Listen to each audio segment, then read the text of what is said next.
Alors nous allons passer à notre deuxième table ronde autour de la philanthropie et du mécénat dans le secteur de la photographie et peut-être plus largement des arts visuels. Quels sont les mécanismes aujourd'hui qui sont activés par des mécènes privés, par des philanthropes, par des entreprises qui repositionnent aussi leur stratégie de mécénat en faveur de l'image, de la photographie. On se connaît pour certains, des modèles sont inventés pour d'autres, des modèles se réinventent. Voilà, donc je suis vraiment ravie d'avoir nos invités que Véronique Prugnot va présenter. Merci d'avoir accepté cette invitation. Il y a une énorme attente évidemment du secteur de la photographie pour trouver des nouveaux moyens de financement.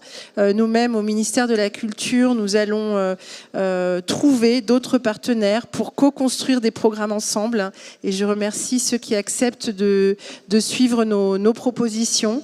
Merci à Véronique Prugnot, qui est directrice associée de The Eyes et de Eyes Wide Open, qui crée beaucoup de projets également et qui cherche par ailleurs aussi des financements, mais elle n'est pas là pour ça aujourd'hui, d'avoir accepté de modérer cette table.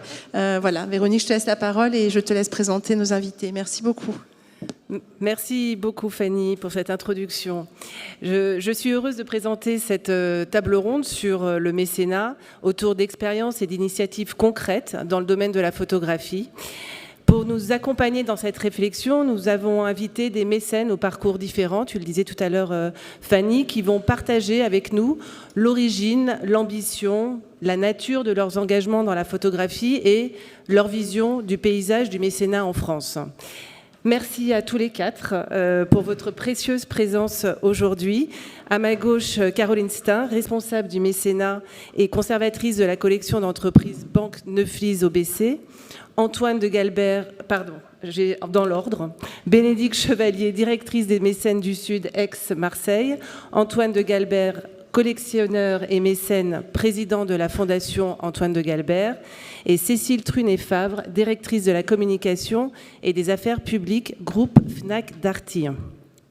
Alors, avant de commencer, je vais vous livrer quelques chiffres. Ce sont cette année les 20 ans de la loi Aillagon pour le mécénat, qui permet aux entreprises notamment de déduire de leur impôt 60% du montant des dons effectués, en vue de soutenir des structures, des programmes reconnus d'intérêt général. Et on a vu que hier, lors de la table ronde sur les fonds photographiques pour les particuliers, on peut déduire 66% des dons.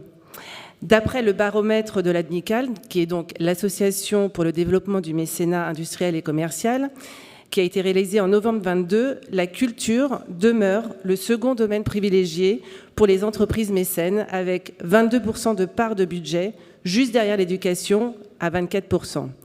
Le pourcentage d'entreprises qui s'engagent dans la culture progresse très nettement depuis en 2021 pour atteindre 37% contre 26% 2 ans auparavant.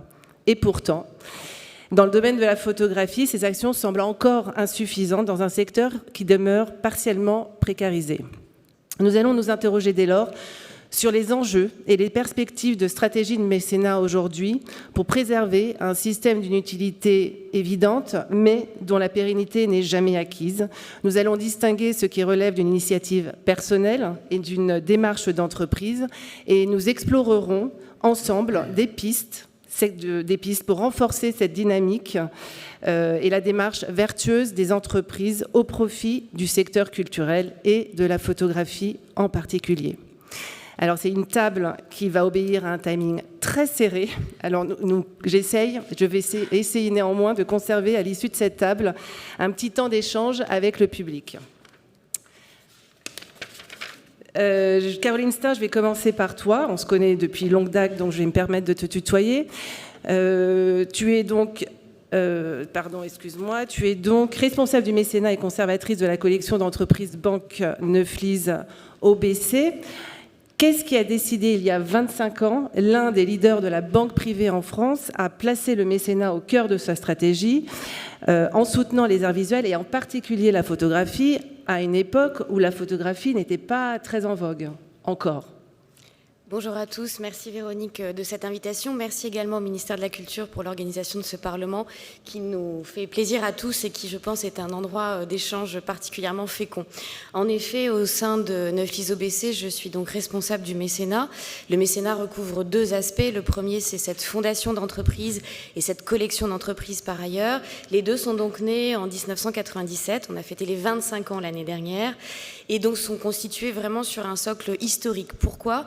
Puisqu'on avait des pères fondateurs et les ancêtres de la banque telle qu'elle est aujourd'hui étaient très investis dans le champ de la collection, d'une part, avec la famille Jacques Marandré, pour ne pas les citer, et puis d'autres pères fondateurs, Robert de Machy, grand photographe pictorialiste, et Monsieur Schumberger, qui était un proche de Jacques-Henri Lartigue. Donc on a vraiment des filiations, un ADN, des valeurs qui sont immédiatement portées vers le champ artistique et plus particulièrement la photographie.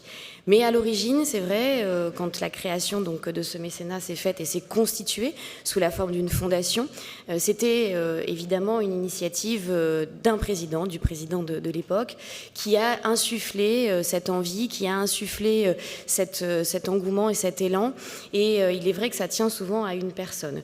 Maintenant, il a été largement déployé par la direction de la communication à l'époque et structuré par des conservatrices, par des directrices au sein de la fondation et donc du mécénat, qui ont été vraiment des chevilles ouvrières, qui ont posé les pierres angulaires de ce projet et qui ont fait qu'il s'est inscrit dans une dimension historique. On a aujourd'hui vraiment cette idée de s'asseoir donc sur ce socle et sur ces valeurs, mais un déploiement qui se veut vraiment être dans un contexte, et on est très attentif à l'écosystème dans lequel on intervient. Donc ce champ du mécénat est pour nous à la fois l'occasion évidemment de répondre à des valeurs, à un ADN comme je disais, et en même temps à des enjeux actuels. Est-ce que tu peux nous exposer rapidement les grands axes de soutien de la Fondation ? Oui, avec plaisir. On agit aujourd'hui sur 4 volets d'action. Au sein de la fondation d'entreprise, on a, on va dire, un premier pilier qui est celui du rayonnement, l'aide au rayonnement de la photographie et des arts visuels, puisque notre titre exact, c'est Fondation d'entreprise pour le rayonnement des arts visuels. Quand on dépose nos statuts, c'est ainsi que nous la citons.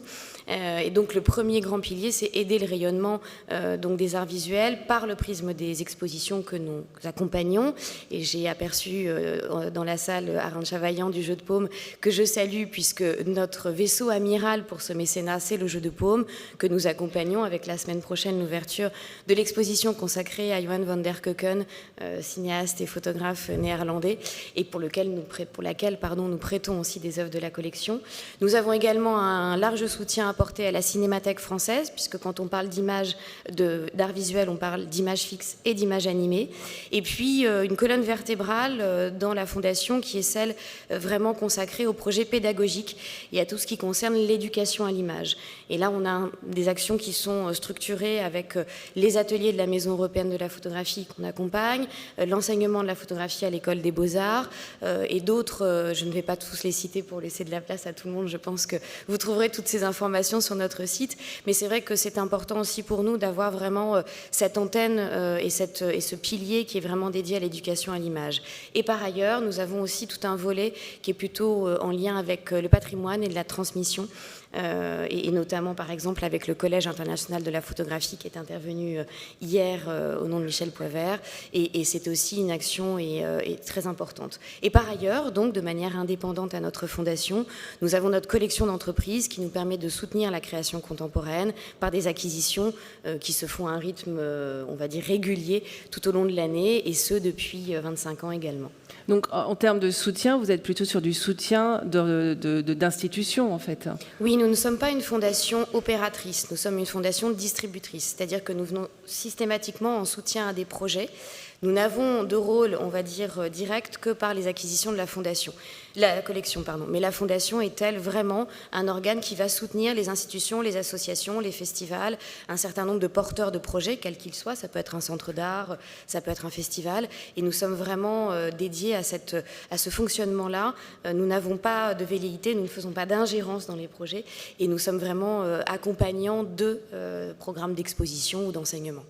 De l'éducation à l'image, on en parlait justement ce matin, et ce manque cruel de financement. Donc, voilà, qu'on continue à accompagner, ouais. On en parlera, je pense, tout à l'heure. Antoine de Galbert, vous avez créé et présidé pendant 14 ans la Maison Rouge, lieu d'exposition phare de l'art contemporain à Paris qui a fermé ses portes en 2018. Votre fondation, fondée en 2003, continue de promouvoir et défendre la création dans le domaine de l'art moderne et contemporain. En préparant cette table, je me suis rendu compte qu'on n'était pas tous forcément, on n'avait pas tous la même définition du terme philanthrope. Alors ça m'intéresse d'avoir votre définition. En tant que collectionneur et président d'une fondation, vous définissez-vous plutôt comme mécène ou comme philanthrope? Alors, en tant que président de fondation, je suis mécène, parce que c'est une vraie structure qui a une pérennité. Voilà. En tant que collectionneur ou qu'amateur, je suis philanthrope, mais je ne comprends pas très bien la différence en réalité, donc c'est un peu compliqué. Je crois que tout simplement, il y a des structures, il y a des mécènes qui perdent de l'argent, ce qui est presque normalement logique, ce qui serait logique, compte tenu de l'histoire du mécénat, ou qui s'appauvrissent en tout cas, parce que c'est rarement des gens très pauvres. Et puis, il y a des structures d'entreprise qui n'ont pas en gagne, mais qui utilisent des déductions pour agir. C'est pas du tout péjoratif, ni j'ai rien contre, hein, c'est pas du tout. Mais je crois qu'il y a deux types de mécénat, voilà, c'est tout. Et on manque de vocabulaire. On est dans un pays où, par exemple, le mot collectionneur devrait avoir 5 ou 6 définitions. Le mot mécène aussi. Enfin, on a un vocabulaire très pauvre pour essayer de différencier tous ces gens du monde de l'art. Alors ici, on parlera de philanthrope en tant que philanthropie, une philosophie plutôt. En préparant, comment et pourquoi cette initiative personnelle de collectionneur et marchand, puisque vous avez été galeriste pendant quelques années à Grenoble, est-elle si peu. Oh bah quand même. Une dizaine d'années, non? Oui. Ouais, c'est ça. Comment est-elle devenue chez vous une démarche philanthropique qui passera par la Maison Rouge et se poursuivra, on va le voir après, sous une autre forme, toujours avec votre fondation?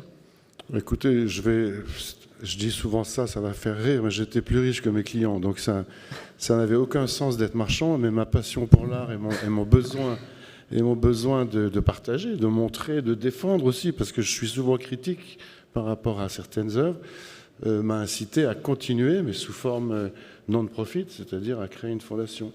Mais en fait, c'est le même métier. Quand on accroche une œuvre sur un mur et qu'on essaye de l'expliquer à ses voisins, on fait le même métier, qu'on la vende ou pas. Voilà, donc c'est une passion qui est devenue philanthropique, si vous voulez. Donc c'est vraiment quelque chose en vous, vous avez décidé de mettre au service des artistes et de la création quelque part votre argent et votre générosité. C'est une réflexion sur un patrimoine privé et voilà, c'est rendre utile quelque chose, ne pas mourir sur un tas d'or et ne pas mourir idiot, voilà, c'est tout. Mais voilà. Après, je fais le même métier que quasiment tout le monde. On aime et on défend. Alors justement, vous jouissez d'une grande liberté puisque c'est une fondation qui ne dépend pas d'une entreprise, mais issue de votre propre initiative, on vient d'en parler. Comment décidez-vous de vos axes de soutien principaux et de vos critères d'attribution au sein de la fondation? Est-ce que c'est des coups de cœur? Est-ce que vous êtes entouré de personnes qui vous conseillent? Comment ça se passe en termes de sélection des choix? Il faut d'abord que je dise une chose, c'est que ma présence est peu légitime ici, puisque pour moi, la photo est une forme d'art comme une autre. Je ne suis pas un obsédé de photo. J'adore la photo, mais j'achète ou je défends des œuvres uniquement pour leur contenu, plus que parce que ce sont des photos. Donc je ne voudrais pas me faire passer pour... Ah non, mais on fait justement pas de clivage entre la photo et les arts visuels en général. Parce que c'est quand même un débat très spécialisé. C'est vrai. Et ensuite, dans ma fondation, j'ai toujours eu des équipes. Donc j'ai toujours été un peu autocrate, c'est-à-dire au risque de présenter des œuvres de mauvais goût. Mais c'est ça qui a fait la spécificité du lieu. Et ensuite, actuellement, j'ai une petite équipe, on est 2 ou 3, et on discute énormément. Enfin, je ne suis pas... Voilà, mais c'est mon grand dada, c'est la subjectivité, quoi. Je n'ai aucune envie de montrer quelqu'un parce qu'on me le dit ou parce que je l'ai vu ailleurs. Donc c'est une liberté totale. C'est des artistes que vous suivez ou que vous rencontrez par hasard qui viennent Je les suis certains. Voilà. Alors après, on a des tas d'actions possibles. On soutient beaucoup d'ouvrages. L'édition. On édite parfois, mais relativement rarement. On coédite aussi, mais en général, on soutient des ouvrages. Donc les éditeurs de photos sais pas, textuels ou des gens comme certains d'entre vous sont peut-être là, nous proposent de... Donc on a aidé depuis 3 ans, c'est-à-dire depuis la fermeture de ma fondation, parce qu'avant tout allait à la Maison Rouge pour les charges de personnel, les expositions, les transports. Du jour où j'ai fermé, évidemment, je me suis retrouvé avec d'autres possibilités.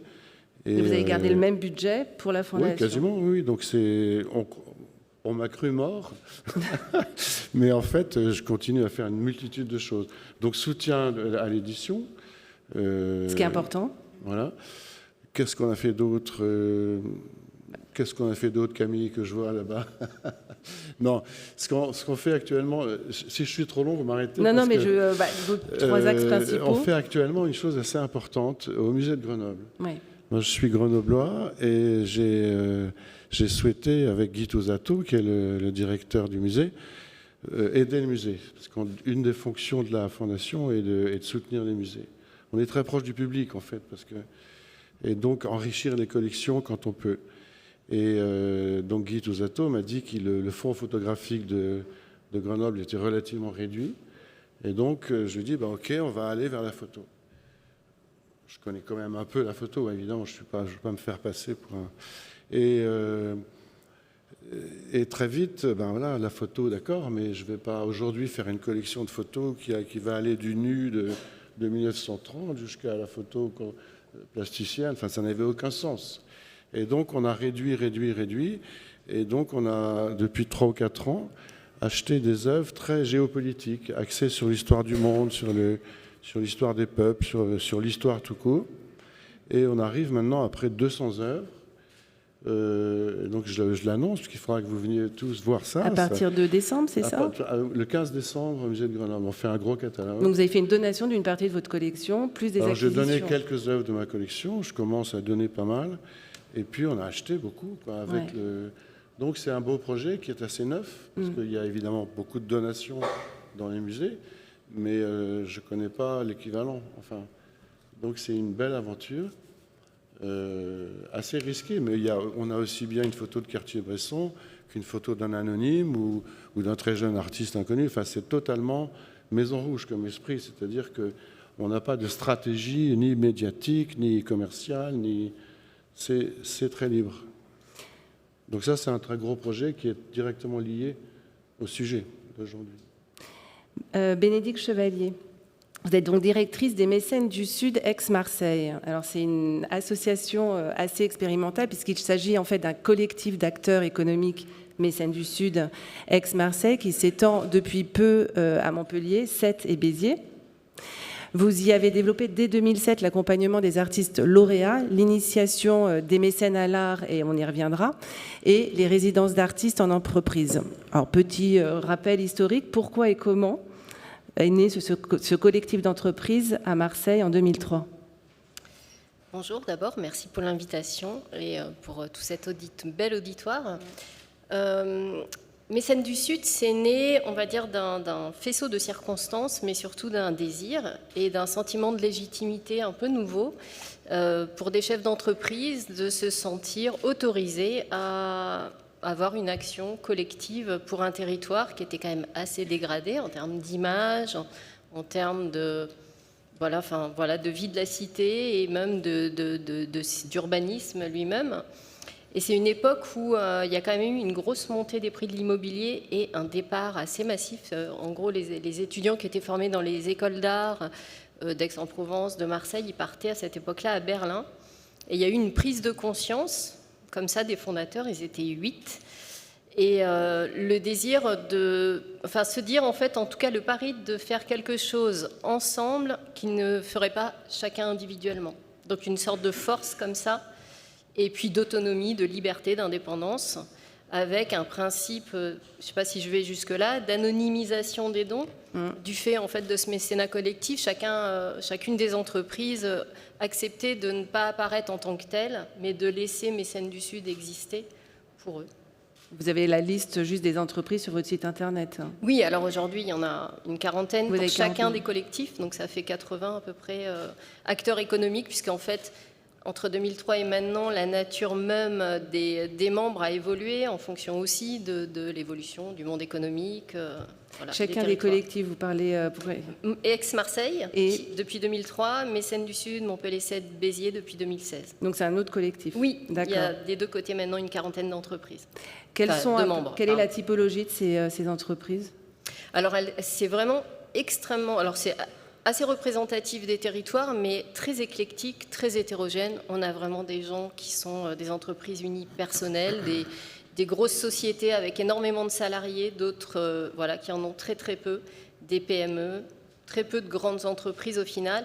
Le dénominateur commun, c'est quand même des entreprises dont le siège social et la direction sont autonomes sur le territoire. C'est-à-dire que ce n'est pas des sièges parisiens avec une filiale, là ça devient compliqué. C'est vraiment un engagement avant tout personnel des dirigeants et dirigeantes en fait. Et du territoire. Exactement. Comment, vous êtes donc directrice, comment vous orchestrez ces deux collectifs? Ou vous en orchestrez un, qui est le voilà. Comment vous faites pour orchestrer ce collectif de 40 membres d'entreprises de tailles différentes et d'intérêts différents, j'imagine? J'ai deux chances. La première, c'est que j'ai une énorme liberté, beaucoup d'autonomie, une énorme confiance de leur part. Ça, c'est la première. Et la seconde, c'est qu'en fait, en tant que chef d'entreprise, c'est des gens qui sont structurés. Il y a une gouvernance qui est extrêmement présente, pas en termes d'autorité, mais en termes de gouvernance, de cap. Donc c'est des gens qui sont investis. Il y a des assemblées générales qui posent des étapes. Un conseil d'administration avec des membres de droit qui sont les membres fondateurs et des membres élus qui changent tous les 3 ans. Et donc tous les 3 ans, un nouveau président ou présidente qui, à partir de l'analyse de l'existant, de l'histoire et des problématiques actuelles, dresse une feuille de route pour 3 ans. En fait, il y a la chance qu'on a, c'est l'espèce de plasticité, de n'être tenu à rien, de juste être libre et donc d'être réactif et au fur et à mesure inventer comme ça ce qu'on peut faire tout en ayant écrit une histoire qui est assez cohérente au final. Et non d'être à l'écoute des besoins, j'imagine. On essaye, ouais. Et les besoins, j'allais dire, ils sont doubles pour nous. C'est avant tout les besoins des artistes, saisir en fait de quelle manière cet argent qu'on réunit pourrait être le plus utile. Et en même temps, la deuxième attention, c'est comment faire quand justement on a demandé à des membres de contribuer, mais en même temps qu'on leur demande cette discrétion à la fois, qu'ils n'apparaissent pas, et en même temps qu'ils ne choisissent pas les projets, parce qu'on n'en a pas parlé, on a un comité artistique qui sont des professionnels de l'art. Donc il y a vraiment 2 formes de dessaisissement. Et à cet endroit-là, ça veut dire qu'il faut quand même qu'on leur donne envie d'être fidèles et de continuer cette aventure. Et l'endroit du désir, il est aussi sur l'initiation à l'art. Donc il y a un pan d'activité qui est comment initier des mécènes. On y reviendra tout à l'heure. Cécile Trunet-Favre, vous êtes directrice de la communication et des affaires publiques groupe Fnac Darty. Alors, je ne parle pas que pour moi, je pense. On ne peut que se réjouir du retour de la Fnac après plus de 10 ans d'absence dans l'écosystème de la photographie. Est-ce que vous pouvez nous dire qu'est-ce qui a motivé le groupe à réactiver ce soutien important auprès des photographes, qui a été pour les photographes pendant plus de 10 ans, enfin pendant des décennies, et 10 ans plus tard? Alors bien sûr, je redis d'où je m'exprime parce que j'ai un titre à rallonge, mais néanmoins je suis directrice de l'action culturelle de la Fnac et c'est de là dont je vous parle parce que c'est peut-être plus cohérent. Et vous le dites, en fait, je vais venir en toute humilité, peut-être revenir sur ce que la Fnac cherche à faire aujourd'hui avec la photographie, parce que ce que vous dites, c'est ce que je ressens à chaque fois en fait que je prends la parole sur la Fnac et la photographie, parce que quand on regarde finalement l'histoire de la Fnac, elle est intrinsèquement liée à celle de la photographie. Moi, Max Terret, qui a créé la Fnac en 1954, dit « Je cherche un nom pour mon enseigne qui claque comme Kodak ». Voilà. Donc en fait, déjà en 54, il s'est dit en fait la photographie sera au centre de mon projet. André Essel arrive en 56 et son premier sujet, c'est de vendre des appareils photo. Donc en fait, on le sait, mais néanmoins, c'est toujours intéressant de se redire, en tout cas quand moi je suis arrivée il y a 2 ans dans le groupe, et c'est vrai que je me suis dit en fait quelle est l'origine, enfin quel est l'ADN de la Fnac, qu'est-ce que c'est? En fait, l'ADN de la Fnac, c'est la photographie, à travers la vente d'appareils, donc dès 1956, et ce que je trouve qui est extrêmement intéressant, et c'est Sylvain Besson qui conserve notre fonds, qui me le disait, en fait, la Fnac est devenue l'ami des photographes. En fait, pourquoi ? Parce que les vendeurs de la Fnac expliquaient comment marchaient les appareils photo. C'est tout bête, mais en fait, à travers la technique, en fait, la Fnac est devenue le conseiller, l'ami des photographes. Et d'ailleurs, dans notre fonds, on a la fête d'anniversaire des 80 ans de Willy Ronis dans une Fnac. Donc en fait, la Fnac a commencé comme ça. Ensuite, après, 1966, donc quand même ultra précurseur, la Fnac organise des expositions dans ses Fnac, dans ses magasins. Pourquoi ? Parce qu'elle se dit finalement, il y a une dimension artistique aussi derrière l'appareil photo, il y a un regard, il y a tout ça. Et donc ça, c'est fondamentalement encouragé dès 1966. Je trouve que c'est quand même une vision hyper avant-gardiste déjà de se dire ça. Et en fait, c'est vrai de la photographie, mais quand on regarde, et parce qu'on peut se permettre un petit pas de côté sur d'autres dimensions de la culture, c'est vrai aussi de la BD, par exemple. En fait, la Fnac a mis la BD dans les rayons littérature et tout le monde s'est dit, mon Dieu, enfin, mais quel crime. Et en fait, aujourd'hui, la BD, on le sait, on le voit, a vraiment toutes ses lettres de noblesse dans la culture française. Donc c'est aussi ça, la Fnac, je trouvais que c'était intéressant. Et puis ensuite, après, 1978, la création de la collection. Et ça, c'est vrai que moi, j'avoue, quand je suis arrivée il y a 2 ans, que je suis allée à Chalon-sur-Saône voir notre collection, objectivement, j'ai eu un choc. Enfin, vraiment, il y a combien d'œuvres ? Alors, il y en a près de 1800. Vraiment, et qui, je pense, enfin, évidemment, en fait, je dis ça, moi, je suis héritière de ça. Alors, c'est beau d'être héritier, mais ça fait aussi une charge. Donc, c'est pas toujours simple d'être héritier de quelque chose d'aussi beau. Mais c'est vrai que cette collection, en fait, elle a été créée en 1978 par Gilles Mijangos, et ensuite, après, par François Ebel et Laura Serrani, qui en ont vraiment fait, un objet... incroyable, un vrai objet patrimonial. Parce qu'en fait, c'était quoi ? C'était un moment où la photographie n'était pas le 8e art. Donc, c'était vraiment un moment où, en fait, Douaneau donnait une photo comme ça, si tu veux l'accrocher, accroche-la, mais bien sûr. Et donc, il y avait un côté spontanéité extrêmement foisonnant dans ce fond, très éclectique, en fait, finalement, et très représentatif de la Fnac. Parce qu'à un moment, la Fnac aussi s'était donné comme mission à la fois d'exposer les photographes, donc ça, c'était une première mission, une mission aussi de démocratisation du regard. Et donc ça, je trouvais que c'était intéressant. Par exemple, les photographes humanistes ont une place hyper présente dans notre collection.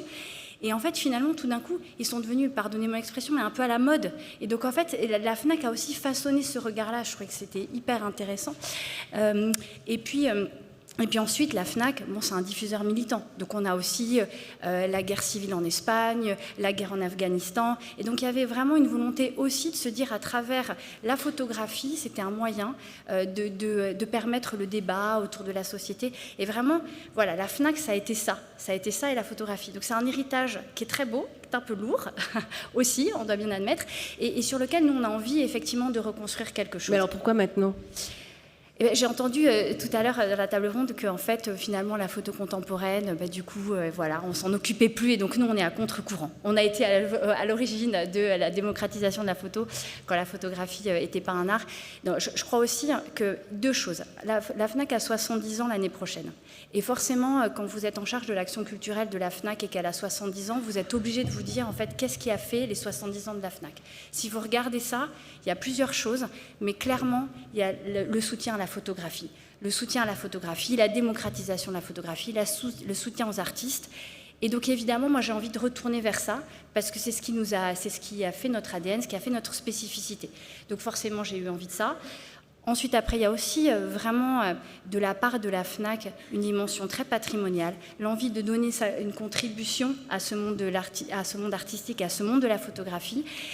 Et donc, on s'est dit, en fait, ce fonds, il est incroyable. Il est conservé au musée Niepce de la photographie. Là aussi, je pense qu'à un moment où la Fnac s'est un peu désengagée, pour plein de raisons. Elle a eu cette intelligence incroyable de se dire, mais en fait, au moins, il va être conservé. Et il va être très bien conservé. Il va être numérisé, il va y avoir un recensement précis des œuvres. Et donc, tout ça, on l'a fait. Et donc, aujourd'hui, c'est un capital. Et je me dis, en fait, c'est dommage de ne pas le montrer, en faire quelque chose. Et peut-être, à terme, ça, je m'avance un peu, on est en train de regarder. Et c'est aussi pour ça que je trouve que c'est intéressant, cette journée. Et vraiment, merci, parce que ça nous donne aussi des idées de la manière dont on peut être utile. Parce que la manière dont on a été utile il y a 70 ans n'est pas forcément celle pour laquelle on peut être utile aujourd'hui. Donc, je suis en réflexion, mais c'est vrai que, en fait, on le voit bien, le sujet du financement est clé, le sujet, évidemment, de l'acquisition, du coup, est clé, et que c'est vrai que, en fait, ce fonds, la Fnac a arrêté d'acquérir, je crois que c'était en 2010. Bon, eh bien, avec Sylvain, on se disait justement que ce serait peut-être pour les 70 ans un beau cadeau que de se dire, en fait, on réouvre une acquisition, on redonne une vie à ce fonds. Bonne nouvelle. Encore une fois, attention, on est modeste. Et est-ce que vous pouvez, alors outre effectivement l'ouverture de l'acquisition et l'itinérance du fonds, enfin, voilà, qui va être exposé en tout cas peut-être l'année prochaine à voir, tout ça est encore évidemment en chantier. C'est ça qui est intéressant aussi. Merci pour d'être là, parce que c'est vrai que c'est intéressant d'avoir une mécène, une marque qui est en train de mettre en place des actions. Alors de mécénat, j'ai du mal à le dire parce que vous n'êtes pas vraiment mécène, mais ça encore une fois, on est particulier, on n'est pas complètement mécène, mais on est un acteur culturel. Enfin, on est un peu entre deux. Entre les deux. On se définit mal, et je suis d'accord avec vous. Il y a une pauvreté dans la dénomination qui est réelle, parce qu'effectivement, à ce stade, on ne peut pas dire que nous sommes mécènes. Et donc, est-ce que vous pouvez quand même nous dévoiler certains axes déjà un petit peu en avant-première Oui. Déjà, il est clair que, effectivement, vous le disiez, l'itinérance, ou en tout cas l'exposition en France, et pas uniquement à Paris, mais vraiment bien en région. Et c'est vraiment cette volonté de se dire, en fait, on a plus de 1000 FNAC en Europe, et c'est vraiment vers tous ces clients-là qu'on a envie d'exposer notre fonds. Donc, il y a une réflexion, effectivement, en France, pour le donner à voir. Alors, là aussi... je suis encore partagée, vous me disiez, j'ai des réflexions, c'est-à-dire qu'en fait, on peut aller vers des institutions qui sont déjà très installées, effectivement, et donc ça légitime aussi notre approche de se dire on peut aller des rencontres. François Ebel, qui a été quand même à l'origine aussi de cette collection, qui a créé les rencontres d'art, c'est extrêmement intéressant, mais il y a aussi Laura Serrani qui maintenant a un magnifique festival Planche Contact à Deauville, dont on se dit aussi qu'on pourrait aller présenter notre fonds. Mais il y a aussi, et j'aimais bien la table ronde sur l'agence sur les unrepresented, il y a aussi peut-être un écosystème différent qu'on pourrait aussi, avec qui on pourrait essayer d'aller travailler, parce qu'en fait on est à l'origine un peu les deux, c'est-à-dire à la fois maintenant on est un acteur un peu institutionnel, et en même temps on se veut aussi toujours, et c'est ça qu'il faut que j'arrive à trouver dans la modernité de la FNAC et qui n'est pas si simple, un peu défricheur, au contact de dimensions artistiques qui ne sont pas encore reconnues et qui mériteraient d'être valorisées. Donc en fait, ce fonds, il faut qu'il arrive à vivre dans tout cet écosystème. Et puis c'est vrai que cette année, donc, on redonne un soutien au prix Nadar, parce que nous, on est aussi premier libraire de France et qu'on croit beaucoup aussi à l'écosystème du livre et de la photographie. On est aussi en soutien, et ça c'est vrai que Laura a tellement contribué à notre fonds qu'en fait on a souhaité aussi être en soutien de son tremplin de jeunes talents. Et donc elle a une résidence d'artiste vraiment très intéressante et qu'on soutient aussi cette année. Et donc effectivement c'est des choses que nous aimerions creuser. Mais ce qui est fantastique quand vous êtes la FNAC, c'est que en fait de près ou de loin, tout le monde a déjà un peu travaillé avec nous. Et tout le monde a pu toucher du doigt la sincérité de notre démarche, et donc on est toujours bien accueillis. Donc c'est vrai que, et j'ai des équipes extraordinaires, extrêmement créatives, donc c'est vrai qu'en tout cas, on se dit que la photographie, pour nos 70 ans, ce sera la colonne vertébrale. Alors 70 ans pour la FNAC, 20 ans pour la Fondation Antoine de Galbert. Quel bilan pourriez-vous faire aujourd'hui de vos actions, et est-ce que plus largement vous pourriez nous dire un peu ce que vous pensez de l'évolution du mécénat justement dans les arts visuels depuis 20 ans en France? Oui, je sais, vous avez 2 heures. Hein. Quelle question. Ce que j'ai fait, j'en sais rien. En tout cas, je me suis beaucoup amusé et passionné, et j'ai fait vivre des gens. Parce qu'après tout, on n'en parle pas, mais c'est important. Hein. Et l'évolution du mécénat, il y a des énormes structures qui sont apparues et qui apparaissent toujours, qui sont parfois décriées, qui sont parfois...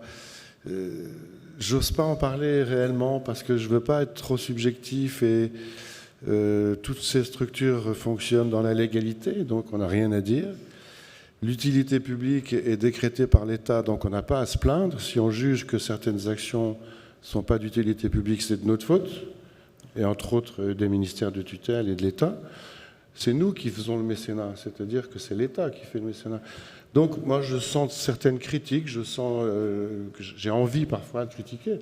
Je reviens quand même, pardon, mais sur France 2, il y avait un complément d'enquête, une émission qui était sur le mécénat intitulée « Milliardaires, les bonnes œuvres, ça rapporte », émission à laquelle vous avez réagi sur les réseaux sociaux pour justement dénoncer une assimilation de tous les mécènes. En fait, j'ai critiqué l'émission. Et un manque de discernement de l'utilité J'ai pris la défense des grands milliardaires, bizarrement.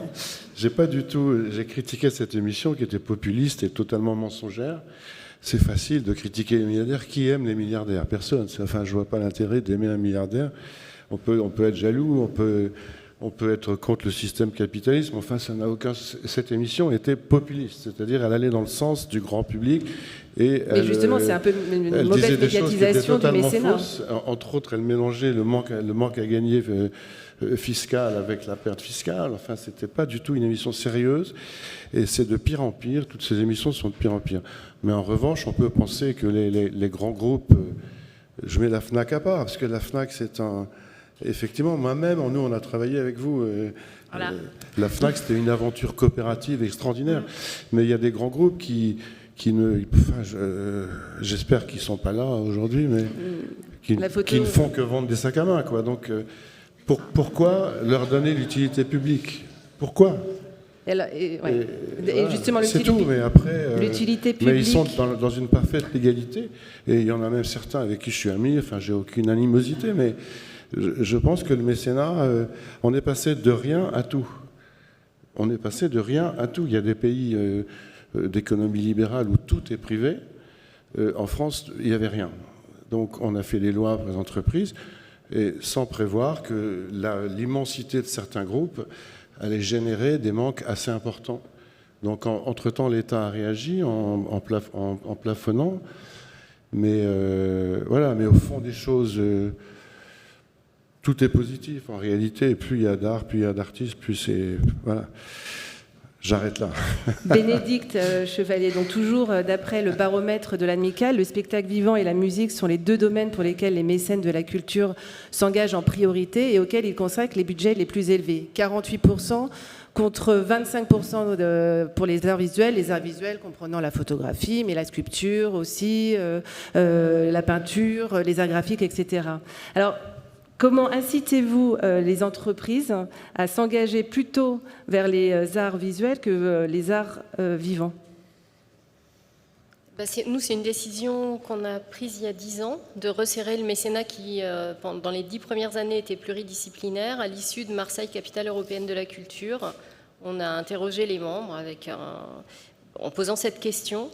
D'apporter un soutien plus important à cette filière-là, dans la mesure où à Marseille, il y avait des nouveaux équipements qui étaient apparus et que les financements d'une capitale européenne de la culture, elles valent 1 an et l'année d'après, c'est la gueule de bois, quoi. Donc on s'est dit, on savait qu'en fait, politiquement, il n'y aurait pas de rebond, qu'on n'aurait pas cette intelligence comme à Lille d'imaginer quelque chose qui viendrait conforter en fait le gros tressaillement et le sursaut du territoire. Et donc on s'est dit peut-être qu'à ce moment-là, nous on a plus d'agilité, de facilité à notre petite échelle, vraiment, il faut rester très modeste.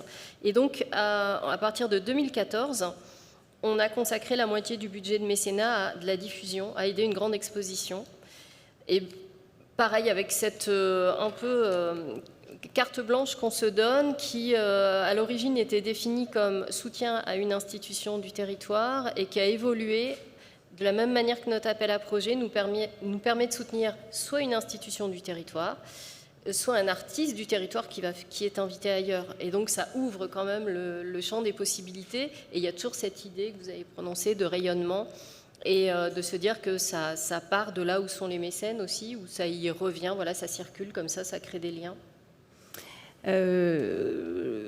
Comment vous parliez tout à l'heure d'initier les mécènes à l'art. Concrètement, en quoi cela consiste en fait? C'est vraiment pour leur apprendre, c'est justement pour leur apprendre à s'y intéresser et à mieux les soutenir, à comprendre comment ça marche, un artiste, quelque part? Oui, on va dire ça comme ça. En fait, j'ai pas précisé que les membres de Mécènes du Sud, ce sont pas le dénominateur commun, c'est pas du tout ils sont pas collectionneurs. Il y a des gens qui collectionnent, il y a des gens qui achètent, mais c'est pas un club de collectionneurs. Pourquoi ils s'engagent? Comment? Pourquoi ils s'engagent? Pourquoi ils s'engagent? Bonne question. Eh bien, je pense qu'il y a cette conviction. Il y a déjà l'historique de l'association qui montre qu'elle a eu un impact et que voilà, elle a une efficacité. L'efficacité, c'est quand même quelque chose de très concret et de très important pour des dirigeants d'entreprise. Et il y a vraiment ce désir, cette curiosité de comprendre, d'aller à la rencontre, de se laisser aussi déséquilibrer par quelque chose qui va à un endroit, la création, ça va à un endroit où l'entreprise ne va pas. On n'est pas sur le même vocabulaire, les mêmes intentions, les mêmes objectifs. Et donc, cette altérité-là, je pense qu'ils sont vraiment curieux de ça. Donc, par quoi ça passe? D'une part, on organise des cycles de conférences sur l'art. Par exemple, là, on a terminé lundi un cycle de 5 conférences avec Ida Soulard. On organise des visites et des voyages culturels. On était le mois dernier à New York avec 57 membres de l'association pour une semaine qui sont des semaines conçues comme des semaines d'études où on va voir une scène, comment elle fonctionne, on rencontre des dirigeants d'institutions, on va dans des ateliers d'artistes. Enfin, on a une diversité comme ça d'approches qui permet de mieux comprendre aussi à distance et de se présenter, comment dire. Je fais une parenthèse, quand on est aussi nombreux quelque part, on est comme une délégation. Et ça permet une chose hyper précieuse que je ne peux même pas produire moi-même sur le avec les membres, c'est qu'ils prennent conscience de l'importance du projet auquel ils participent en fait. Par le regard des autres qui questionnent, qui viennent s'intéresser en fait au projet et au modèle, ils s'aperçoivent que finalement ils ont créé quelque chose d'assez intéressant ou ils ont rejoint un projet qui était intéressant. Et puis enfin, des choses plus simples et classiques, mais qui vont être par exemple une soirée chaque année qui est itinérante dans une des entreprises membres et où les lauréats choisis par ce comité artistique rencontrent pour la première fois les membres de l'association et aussi des invités, des opérateurs culturels qui sont là, nos partenaires ou gens du territoire, et qui viennent parler ou de leur travail et de leurs projets à venir donc. Et c'est un moment vraiment intéressant de compréhension, de questionnement, d'ouverture, assez incroyable. Et vous organisez il y a des résidences en entreprise. Ouais. En entreprise. Quel est le rapport justement entre l'entreprise et les artistes? Comment ils collaborent?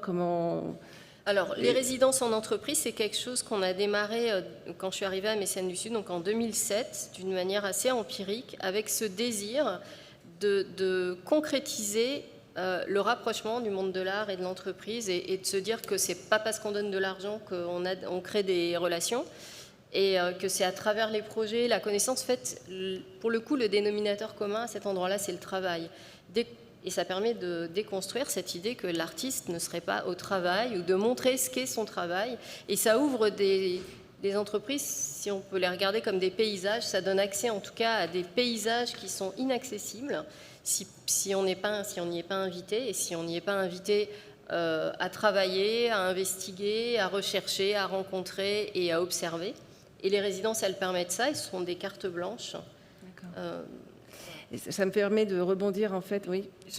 Je me permets, Bénédicte, pardon, j'interromps, mais est-ce que je reviens sur la proposition d'avant, est-ce que cette idée d'avoir comme ça un rayonnement et un certain nombre de moments un peu formateurs pour les entreprises, ça crée un élan, une émulation, un effet un peu club les uns avec les autres, ou c'est aussi important de pair à pair, souvent cette notion de reconnaissance se fait?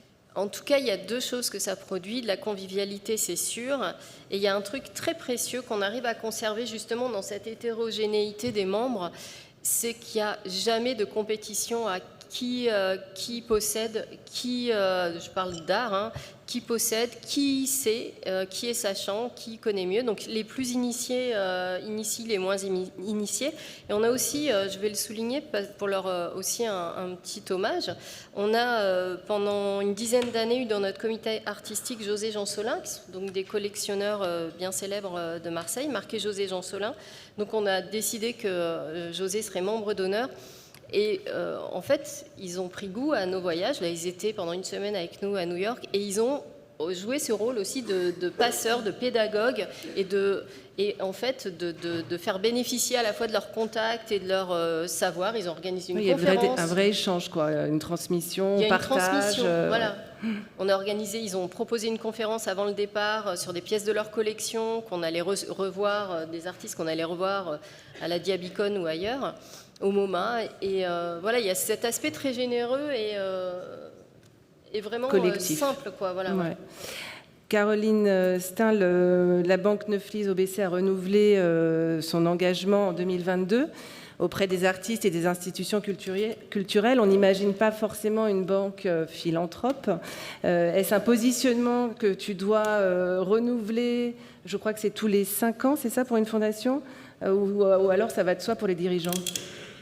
C'est une question qui tombe à propos, et merci, mais je voulais rebondir sur ce que disait Antoine de Galbert tout à l'heure, parce que c'est vrai que, je répondrai évidemment par la suite, mais c'est vrai qu'aujourd'hui on a un maillage des différents mécènes, on est nombreux, on a des structures très différentes. Ce que je trouve intéressant aujourd'hui, c'est que vraiment cette diversité nous permet d'échanger, et cette table ronde est bienvenue parce qu'il y a plein de formats différents, il y a plein de modèles différents, il y a beaucoup d'initiatives différentes, on se connaît les uns les autres, mais sans souvent avoir le temps d'échanger. Et je trouve que c'est important de se dire qu'aujourd'hui, on a une vraie chance, même si on a du retard en France par rapport à un certain nombre de structurations juridiques, administratives et fiscales, malgré la loi et les 20 ans de cette loi, on a quand même beaucoup d'initiatives qui sont portées, on a beaucoup d'actions qui sont épaulées, qui sont accompagnées, qui sont même initiées, et le témoignage de Mécènes du Sud me semble vraiment enthousiasmant, parce qu'on voit qu'on peut arriver à faire des choses à plusieurs dans l'anonymat, tout en créant des formats très souples, ce qu'Antoine de Galbert mène à Grenoble aussi, et la FNAC. Je trouve que c'est vraiment très enthousiasmant, et ce lien entre art et entreprise que vous venez d'évoquer se renouvelle, et c'est justement dans ce sens-là qu'il me semble intéressant justement de pouvoir s'exprimer pour dire comment ça se passe exactement. Ça se passe de plein de manières différentes, parce que là c'est un exemple. Moi j'ai une autre problématique. Quand on parle art et entreprise pour un mécène historique comme la Fondation Neuflize-Aubessé, la problématique c'est l'interne. C'est pas tant la visibilité à l'extérieur, puisqu'on est maintenant bien identifié, et merci encore le ministère parce qu'on a été largement récompensé, mais c'est vraiment l'interne. Pour moi c'est un fer de lance. Si je n'arrive pas à convaincre les collaborateurs, si je n'arrive pas à les fédérer autour de la collection, autour de projets, autour d'actions, il ne se passera rien. C'est-à-dire que ça sera une coquille vide et il n'y aura pas du tout d'élan. Et je pense qu'à la FNAC, vous êtes aussi dans cette logique et dans ce questionnement. Il me semble en tout cas qu'on ne peut pas faire et dissocier le fait d'un prince d'un côté, la problématique des institutions et des artistes, et celle qui est la raison sociale d'une entreprise, qui est celle vraiment tout simplement de faire vivre, et qu'au quotidien, elle puisse nourrir ses collaborateurs et faire en sorte qu'ils existent et qu'ils soient au quotidien avec cet éveil possible. Et donc concrètement, comment ça se passe? Et concrètement, tous les 5 ans, il faut que j'aille défendre en effet une politique, une stratégie, des projets. Et tous les 5 ans, puisque les fondations d'entreprise sont limitées dans le temps par la loi, tous les 5 ans, il me faut en effet proposer une nouvelle feuille de route, proposer des nouvelles actions et faire en sorte que le budget soit voté. Donc en effet, rien n'est figé dans le marbre, même s'il y a un historique, même s'il y a un socle très important, on se doit systématiquement dans une entreprise, non pas d'apporter des preuves, mais on parle souvent de ROI, de retour sur investissement, on parle souvent de mesures d'impact, on parle souvent de quantitatif, on parle souvent de visibilité, et même si le mécénat est fait de manière désintéressée, de l'autre côté, pour l'interne justement, c'est très important de le mesurer, de le calibrer, de l'évaluer et de faire en sorte que, alors il se trouve qu'en plus je parle à des financiers, donc vous imaginez bien que tout ce qui ressort des graphiques et des tableaux des pourcentages, c'est quelque chose qui leur parle beaucoup, mais en dehors de ça, même si la sensibilité est présente, il faut en effet apporter des arguments, et ce sont des arguments justement sur ces retours d'impact.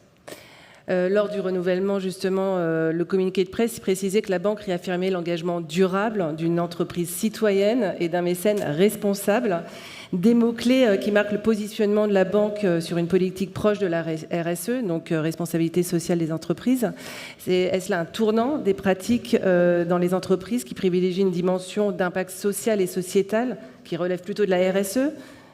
Ce sont des terrains particulièrement, on va dire, étudiés aujourd'hui, non pas glissants, mais étudiés. On parlait tout à l'heure de la problématique de définition entre le mécène et le philanthrope. Je pense qu'aujourd'hui, on a un autre enjeu de définir justement ce qu'est le mécénat par rapport à la RSE. On en parle beaucoup, ce sont des formules qui sont largement employées. Pour ma part, il n'y a pas de discours global, mais même l'ADMICAL a lancé d'ailleurs il y a quelque temps une étude sur ce sujet. Il s'agit évidemment de prendre tout cela avec beaucoup de précaution. La responsabilité sociétale d'une entreprise, c'est son positionnement en tant qu'acteur dans une vie économique, dans un pays, dans un territoire, avec ses salariés, avec son impact tout simplement, son bâtiment, ses transports, sa facture d'électricité, c'est beaucoup de choses. C'est aussi tout ce qu'ils peuvent faire pour consommer moins de papier, moins d'imprimantes, c'est aussi tout ce qu'on peut faire en action de bénévolat, inciter les collaborateurs à aller sur des terrains, par exemple, plus d'action sociale. Et donc le mécénat peut apparaître comme une branche de cette action de RSE. Mais on est aujourd'hui dans un dimensionnement différent, c'est-à-dire qu'on agit en tant que mécène, en tant que philanthrope donc, pour soutenir la création artistique. Elle fait partie évidemment de cet impact sociétal, mais c'est quelque chose qui est vraiment décorrélé. Ce qu'on essaye de faire, c'est de conjuguer pour que les actions soient menées de manière conjointe, avec une même réflexion, avec ces mêmes valeurs, justement, dont je parlais tout à l'heure. Et quand on évoque dans notre positionnement cette idée d'avoir une banque responsable pour une finance durable, le mécénat va de pair. Pourquoi ? Parce que soutenir la création contemporaine, c'est soutenir l'innovation, parce qu'aider la transmission de patrimoine, c'est préserver notre héritage, parce que soutenir les institutions culturelles, c'est faire en sorte aussi que notre maillage institutionnel, culturel et artistique demeure. Donc quelque part, oui, je réponds à une problématique RSE, mais dans un dimensionnement qui est d'une autre ampleur. En fait, c'est la différence entre ce que fait l'entreprise en tant que telle et ce qu'elle fait en tant que mécène. Donc on est vraiment sur les deux pendants. Et concrètement, est-ce que tu peux nous citer des exemples ? Parce que j'imagine que ça doit conditionner les choix des artistes, votre budget. Alors non, ça ne conditionne pas le choix des artistes, fort heureusement. On a un comité relativement indépendant, mais en fait on essaye surtout de faire en sorte que les actions portées par la fondation d'entreprise résonnent avec les engagements RSE de la Banque Neuflize-Aubessé. Et donc en effet, les dernières actions que nous avons lancées vont un peu dans ce sens, pour en citer quelques-unes. Je parlais du Collège international de la photographie tout à l'heure. Nous avons lancé une résidence en entreprise, là aussi, en essayant d'impliquer les collaborateurs, et une résidence qui a été présentée d'ailleurs hier par Anne-Lou Buzeau, qui réalise dans notre potager, oui, nous avons la chance d'avoir un potager au sein de Neuflize-Aubessé, qui réalise des expérimentations autour de la phytotypie et de l'anthotypie, donc dans une perspective de tirage lorsque nous n'aurons plus de papier ni de chimie, et comment est-ce qu'on pourra reproduire de la photographie à partir du jus de plantes, de fleurs, et toutes ces expérimentations qu'elle mène en lien avec les collaborateurs, parce qu'elle a un petit laboratoire qu'on a installé dans un espace où tout le monde passe, juste à côté d'une cafétéria, et donc elle échange régulièrement. On a posé des presses sur un toit terrasse pour que les tirages soient révélés à la lumière du soleil et de la lune. Donc on est vraiment dans cette idée d'essayer de sensibiliser sur les enjeux environnementaux par le prisme du mécénat et des actions de la Fondation. Ça, c'est un premier exemple. Le deuxième exemple, peut-être celui de WEAR, l'association qui soutient et qui promeut la valorisation et la reconnaissance des femmes artistes dans le monde. Et avec WEAR, nous avons lancé une bourse de recherche pour des historiennes qui travaillent donc sur un certain nombre de femmes artistes oubliées. Et donc, c'est une bourse dédiée aux femmes dans les arts visuels. Cécile Trunefa, vous êtes donc directrice de la communication. On le disait tout à l'heure, on ne peut pas parler de mécénat puisque vous n'avez pas une structure de mécénat indépendante en tant que telle. Vous faites plutôt des actions de communication et pourtant vous souhaitez prolonger l'esprit philanthrope des fondateurs dans les missions de soutien à la création et à la transmission du public. Comment définissez-vous la position de votre démarche et comment vous arrivez à trouver un peu le juste équilibre dans tout ça ?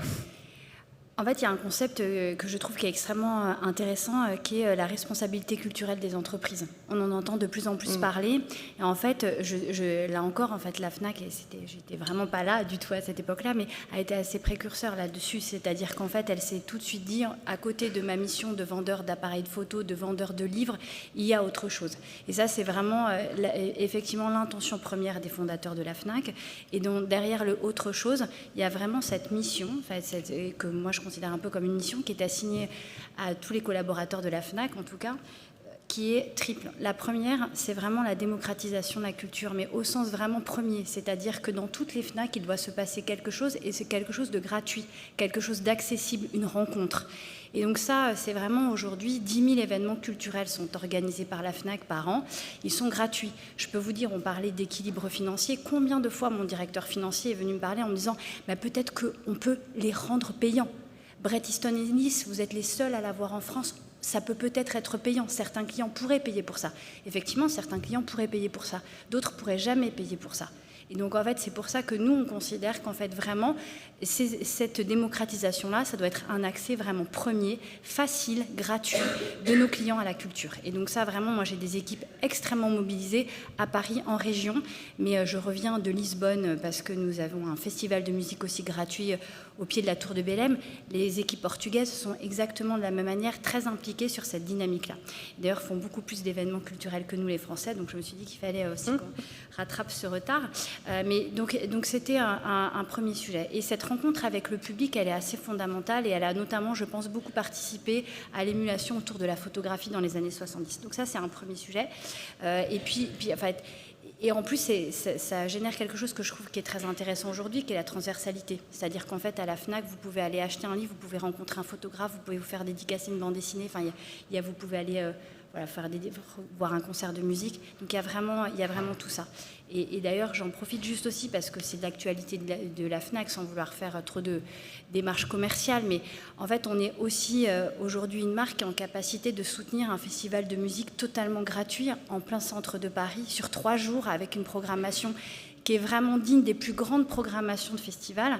Et en fait, quand on a énormément parlé de l'écosystème des festivals de musique, vous parlez de l'art vivant, mais en fait, c'est un vrai soutien, et c'est un vrai soutien financier, sur lequel il n'y a pas un héroïque et immédiat. Oui, c'est ce que j'allais vous demander. Est-ce qu'il n'y a pas un retour? On va à la FNAC pour... En fait, le retour, c'est quoi? C'est Clara Luciani, que tout le monde connaît, qui, quand elle sort de scène l'année dernière, me dit, en fait, il y a un truc dans ma famille. En fait, quand j'ai peur de faire quelque chose, on me dit, c'est pas grave, t'as fait le FNAC Live.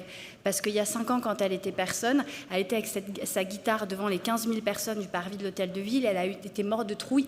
Et sa sœur lui disait, vas-y. Et donc, elle m'a dit, vraiment, le FNAC Live, c'est ça pour moi. En fait, ça, c'est le plus grand des ROI. C'est Ed Sheeran qui vous dit avant j'étais personne en France et en fait grâce à vous Music Store vous m'avez ouvert les portes de la France. C'est pas héroïsable, mais en revanche on sait pourquoi on est là. C'est le premier sujet. Donc ça je pense et c'est un motif de fierté pour l'interne extrêmement puissant. Donc ça c'est un premier sujet. Le deuxième sujet, vous l'avez dit, c'est aussi effectivement le financement. Ça de toute façon je pense qu'on est tous d'accord et c'est assez clé. Et c'est là où il faut qu'on regarde comment être intelligent aussi sur ces financements. On est, quand on est la FNAC, extrêmement sollicité. C'est aussi ça le sujet, de se dire comment est-ce qu'on est vraiment efficace, parce que plein de petites choses, c'est des petites choses, mais l'impact n'est pas toujours là. Donc en fait, on réfléchit aussi beaucoup à ces sujets de financement. On a soutenu des prix, on a des prix nous-mêmes. Voilà, c'est vrai qu'aussi... On est vendeur et premier vendeur de téléphones portables. Donc, quand vous regardez le téléphone portable, en fait, on regardait avec Anne tout à l'heure, mais c'est 1550 milliards de photos produites par an avec les téléphones portables. Donc, en fait, on permet ça à la FNAC. C'est à la fois bien et à la fois qu'est-ce qu'on en fait. Donc, en fait, il y a aussi ce sujet, je trouve, qui est extrêmement intéressant et sur lequel la FNAC aussi a été très précurseur, c'est de se poser la question du débat. De permettre le débat, de permettre de comprendre la modernité. C'est quoi aujourd'hui l'image?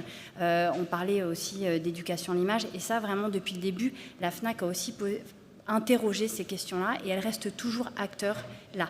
Donc, en fait, c'est vrai qu'on n'est pas mécène. On ne peut pas dire qu'on est philanthrope. On est un vendeur de livres, un vendeur d'appareils photo, un vendeur de vinyle. Mais en revanche, on se dit qu'en fait, on le fait avec un supplément d'âme. Ce serait peut-être ça, ce qu'on appelle notre responsabilité culturelle. Et vraiment, en fait, c'est très sincère. Et c'est très sincère, aller rencontrer nos vendeurs, nos libraires, nos vendeurs d'appareils photo, c'est très sincère. Et par moment, à la fois, on peut avoir un accueil très bienveillant quand on est la FNAC, mais il y a aussi quelque chose que je tiens à dire là et à laquelle je me suis parfois confrontée. C'est un peu ce que vous disiez avec les milliardaires. On n'est pas du tout milliardaires à la FNAC, mais en revanche, quand on vient nous voir, parfois, il y a un petit biais. C'est-à-dire, on n'est pas une institution. On a un fonds, mais on est quand même la FNAC. Donc derrière, qu'est-ce qu'ils vont chercher à me vendre? Et c'est vrai que parfois, je trouve aussi qu'on mériterait collectivement avoir un plus grand dialogue, peut-être une plus grande porosité ou en tout cas une meilleure qualité d'écoute entre certaines institutions et certaines entreprises qui peuvent, parce que chacun a un point de vue, chacun peut contribuer de sa manière. Voilà, je trouve ça, c'est peut-être aussi la réflexion, un débat que je trouve qui est intéressant à porter aussi. On assiste depuis une dizaine d'années à un affaiblissement de la participation publique dans certains domaines et certains territoires, incitant parfois les mécènes à occuper une place vacante ou à renforcer leur position. Je vous pose la question à tous et à toutes. Qu'en pensez-vous? Sachant que, est-ce qu'il y a des actions que vous menez avec Mécènes du Sud ou même la collection une partie de vos collections que vous allez donner au musée de Grenoble, est-ce que ça pallie quand même à un manque dans les collectivités territoriales, en tout cas de financement public, un besoin en tout cas qui est là, qui est identifié. Et voilà, Antoine. Non, je pense que quand même le mécénat vient en complément de l'action de l'État. Pour moi, le mécénat, ça vient compléter, c'est pas une béquille, mais ça vient aider l'action de l'État. D'où cette notion d'utilité publique. Donc, si l'utilité publique est accordée plus finement, plus intelligemment, ce sera un vrai soutien pour l'action publique. Parce que ça peut devenir un danger. Évidemment, parce que l'État, tout le monde dit qu'on est ruiné. Donc, il faut effectivement trouver des tas de solutions. Mais si ce sont des expositions immenses qui montrent que des stars mondiales, on n'est pas en complément de l'action de l'État. C'est-à-dire que, comment dire, il y a tellement de strates et de niveaux artistiques, ne serait-ce que dans le marché. On ne peut pas dire, j'entends parler du marché de l'art, ça n'existe pas le marché de l'art, il y en a 5, 6, 7, il y en a à partir de certains niveaux de prix, de certains réseaux internationaux, donc en fait, il faut être plus pointu sur la relation publique avec le mécénat. Mais je ne suis pas un spécialiste non plus. Mais oui, bon. je corrobore tout à fait vos propos, Antoine. C'est vrai qu'on est dans l'idée aujourd'hui dans une collaboration. D'être dans l'idée d'un partenariat qui soit vraiment très, très étroit, avec une conjugaison de valeurs, déjà, c'est important, de ne pas faire non plus d'ingérence dans les projets, c'est ce que je disais tout à l'heure, d'être dans un respect mutuel, d'être aussi dans l'expression de besoins, de s'interroger sur qu'est-ce qui fait sens, pour qui, pourquoi, à quel moment. On parlait d'évolution aussi, le fait les mécènes se dessaisissent en effet, de cette question de la programmation, puisque ce n'est pas de notre ressort, on n'a pas à le faire, ce n'est pas notre métier, ce n'est pas notre rôle, ce n'est pas encore moins notre justification. Et donc tout cela est vraiment à mettre en perspective avec un état d'esprit. Et je pense que c'est ce qui nous guide aujourd'hui, et le mécénat a quand même beaucoup évolué. Vous parliez aussi tout à l'heure, Bénédicte, de désir, et je crois qu'à l'endroit de ce désir, justement, il y a d'abord celui d'une rencontre avec une institution, avec un projet, avec un artiste, avec un lieu, avec une entité, ça peut être un festival ou autre.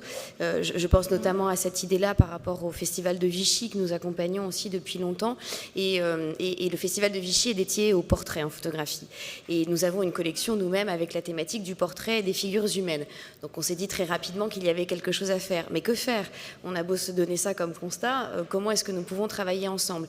Et l'idée a mûri pendant près de 2 ans. Nous avons élaboré un projet qui faisait sens pour eux, qui faisait sens pour nous, et qui est celui, en tout cas aujourd'hui, de prêter des œuvres de la collection qui deviennent support d'ateliers pédagogiques pour des personnes, des jeunes de 6 et moins jeunes jusqu'à 77 ans, puisqu'on va des classes d'école maternelle, d'école primaire, jusque dans les EHPAD. Donc c'est aussi cet endroit-là de réflexion, de partage, de rencontre, et je pense que c'est ça le plus important aujourd'hui. Il n'y a pas de risque à percevoir, si ce n'est celui de ne pas s'entendre ou de ne pas s'écouter. Partage, rencontre, justement, le collectif, Bénédicte Chevalier. Oui, vous vouliez dire quelque chose d'autre? J'allais dire, je trouve que là, c'est assez difficile de mettre le curseur au bon endroit et de trouver ces modalités de collaboration quand on est dans l'institution. Avec l'institution, j'ai souvent le regret qu'en fait on nous voit comme des purs financeurs, alors qu'en fait on a envie d'être partenaire pas partenaire des projets, mais de construire des projets ensemble, sans ingérence. C'est pas du tout à l'endroit de l'ingérence, mais de ne pas arriver que comme ceux qui vont juste donner de l'argent et mettre un nom. On en est encore là. Voilà, on en est encore là. Et ce qui nourrit, en fait, je pense, la générosité des mécènes, c'est le sentiment d'avoir aidé au bon endroit, et assez justement, et en particulier les artistes, en fait, directement. Donc nous, notre appel à projet, il permet d'aider directement la production d'œuvres nouvelles pour les artistes. On n'a pas de collection, donc c'est vraiment aider à faire apparaître des œuvres. Ça, c'est très important. Et on a aussi dans la gouvernance une nouvelle vigilance, en tout cas une exigence à l'intérieur de Mécènes du Sud, qui vient observer que si l'État fait un geste fiscal pour un don à hauteur de 60% du don, alors au minimum, on se doit que 60% de l'argent qu'on récolte revienne aux artistes. Et qu'il n'y a que comme ça qu'en fait, on peut légitimer d'être d'intérêt général. Donc l'objectif, nous, c'est d'arriver encore plus, à tirer à beaucoup plus que 60, sachant que ce qu'on va mettre dans les 40 autres, à part un salaire qui va être le mien, c'est des actions qui viennent quand même alimenter soit de la diffusion. Et ça, c'est permis parce que la rencontre avec, quand l'artiste, enfin quand les mécènes, quand cette rencontre se produit, pardon, il y a des désirs de collaboration qui sont d'ailleurs réciproques. Et je prends pour exemple, à la rentrée, d'une lauréate 2021, Emmanuelle Lenné, donc qui a une pratique entre autres photographique, dont la rencontre avec nous a permis de resituer un peu son projet, en fait, parce qu'on lui a fait découvrir un lieu et qu'elle a eu envie que le projet s'y inscrive. Et après une exposition qui vient d'avoir lieu au Havre, elle avait le désir de montrer ce travail à Marseille. Il se trouve qu'il y a un mécène, en l'occurrence un commissaire-priseur, qui a un bel espace, qui cherchait un projet, et tout d'un coup, l'invitation se fait. Et en fait, j'aime assez voir cet endroit, cette association, comme un endroit d'initiation, aussi pour devenir mécène, de faire ses propres choix, en fait. Donc, on permet des rencontres, mais ensuite, dans le meilleur des cas, les mécènes deviennent encore mécènes, vont plus loin que l'apport de l'association, soit en achetant, soit en invitant les artistes qu'on a déjà soutenus à diffuser un travail, soit en devenant mécènes de leur travail à plus long terme. Et c'est des choses qui se passent. Juste pour le rapport public-privé, est-ce que vous travaillez avec des collectivités territoriales, hein, main dans la main? Non. Ou pas? Non. Du tout? Non. Il n'y a pas de projet commun entre Non. public et privé. Est-ce que c'est quelque chose auquel vous croyez, vous, Caroline Stein, Antoine, même Cécile, avec la FNAC, qui a quand même un réseau important sur les territoires, puisqu'il y a plus d'une centaine de FNAC, je crois, où vous pouvez organiser énormément d'événements, de rencontres, Oui. peut-être avec des acteurs locaux. Absolument. Nous, ce qu'on voit, ce qui est assez chouette, c'est un contact avec les maires. Nous, on est très en proximité des villes et on est parfois en cœur de ville, mais pas que. Et donc, ce qu'on voit, en fait, ce qui est très important pour un maire, c'est d'avoir la culture dans son centre-ville. Et donc, la FNAC peut représenter un peu ça. Et en ça, on a des liens effectivement très privilégiés avec les municipalités. On a énormément de soutien. On arrive aussi, et ça c'est à travers notre réseau, effectivement, à avoir plutôt des contacts avec les institutions culturelles locales. Après, et donc forcément, qui sont soutenues par un conseil régional, voilà. Donc on a quand même effectivement dans notre écosystème des institutions. Mais c'est vrai que par exemple, je le vois, alors c'était au moment du Festival de Cannes, mais on a une FNAC qui est vraiment dans la rue commerçante juste à côté du Palais des Festivals, et je sais que l'élu à la culture et le maire de Cannes étaient extrêmement attentifs au fait que notre FNAC vive au tempo du festival, par exemple. Bon, ça, je prends l'exemple de Cannes parce que c'est récent, mais on l'a dans beaucoup d'autres villes. Juste, Bénédicte, je reviens aussi sur le rayonnement culturel du territoire, et puisque le collectif d'entreprises semble porter ses fruits à ce niveau-là. Est-ce que donc ça s'est étendu à Béziers, Sète et Montpellier? Est-ce qu'il y a d'autres modèles, enfin il y a d'autres personnes, d'autres entreprises qui sont venues vous voir en vous demandant un peu en tant que référente si c'est quelque chose qu'eux souhaitaient développer? Parce que c'est intéressant comme modèle, justement en région où il y a vraiment un vrai besoin. On se dit déjà qu'on est toujours le sud de quelque chose, donc ça peut arriver. Nous, on n'a pas de volonté d'expansion à tout prix, donc on n'est pas dans la recherche d'essaimage. Et la recette, un peu l'ingrédient qui a fait que Mécènes du Sud est devenu pérenne, c'est parce que la volonté de création de l'association, elle était portée par des dirigeants d'entreprise. Et ce n'était pas une volonté extérieure. Donc, quand Mécènes du Sud, Montpellier, Sète, Béziers s'est créé, c'est parce que des chefs d'entreprise nous avaient entendus en conférence et qu'ils ont eu envie, enfin ils se sont dit que le modèle était inspirant et qu'on a été prêt à les accompagner. Donc de temps en temps il y a des demandes. C'est arrivé l'année dernière depuis le Maroc, mais au Maroc il n'y a pas de dispositif fiscal, donc ça n'a pas été plus loin. Il y a eu des tentatives à Toulouse, à Lyon qui n'ont pas abouti non plus, donc qui sait, je ne sais pas. Donc on l'entend, collectif, club, éventuellement. Voilà, est-ce que vous voyez d'autres voies d'amélioration, justement partage d'expérience, etc. Enfin, on est vraiment sur, j'ai l'impression que sur d'autres domaines d'ailleurs, on est de plus en plus sur la collaboration. Pardon, il y a un mot qu'on n'a pas prononcé qui pourtant pour ceux qui sont en recherche de mécénat est une vraie question, c'est la question de la concurrence. Oui. Voilà, quand même nous, en lançant un appel à projet, quelque part on crée une concurrence. Et c'est une question qui est aussi pas simple je trouve, à résoudre. Voilà, comment être juste aussi par rapport à ce qu'on laisse espérer et ce qu'on peut donner. Et voilà. Dernier mot. Un dernier mot que je vais aussi proposer à Antoine de Galbert, puisqu'on parle de concurrence, mais c'est vrai que c'est plutôt aujourd'hui dans le sens d'une concurrence, on va dire, favorable, en tout cas, qui crée une émulation. On se connaît beaucoup les uns les autres, on se fréquente, on est quand même amené à se retrouver sur un certain nombre de lieux, d'institutions ou de projets. Et je crois que nous avons tous à cœur de soutenir la création, de soutenir la scène française notamment, de soutenir un certain nombre d'institutions qui nous sont chères, entre Grenoble ou les territoires pour d'autres. Aujourd'hui, avec d'autres mécènes et d'autres fondations privées, nous nous sommes réunis et nous avons créé une association qui n'est pas du tout exclusivement liée à la photographie, mais qui s'appelle Trampoline. Et Trampoline nous permet justement d'aider à la valorisation des artistes français à l'étranger. C'est une vocation très particulière. On soutient simplement le voyage de commissaires d'expositions étrangers, donc qui viennent en France découvrir nos collections, nos institutions. Ça montre peut-être une évolution et ça montre peut-être justement l'occasion de réfléchir autrement à des projets. Et je pense que ça peut être intéressant pour l'avenir. Il faut peut-être rajouter que c'est une association qui n'est pas exclusivement composée de mécènes. Il y a toutes sortes de gens actifs qui ont des lieux, qu'ils soient privés, publics, c'est ouvert à tous. Les privés, pardon, excusez-moi. Oui, c'est vrai. Et chacun donne 5 000 € par an, ce qui fait une très grosse somme, puisqu'on est, je sais pas, 30 maintenant. Hein, et donc avec ça, on peut inviter les commissaires et on peut, ce que vous avez dit, c'est qu'on invite des commissaires internationaux à visiter les ateliers parisiens. Donc ça, c'est typiquement les une action ateliers, nos collections, les expositions qu'on soutient. C'est une action très intéressante. L'Institut François, un programme aussi. Oui, du coup, oui, on essaye de s'associer justement à leurs rencontres et à leur parcours de rencontres. Bon, désolée, je suis le maître du temps. Je suis obligée de terminer cette table. On peut ouvrir, oui, la salle à quelques questions. Voilà, est-ce que vous avez des questions? Est-ce qu'il y a des questions dans la salle, éventuellement?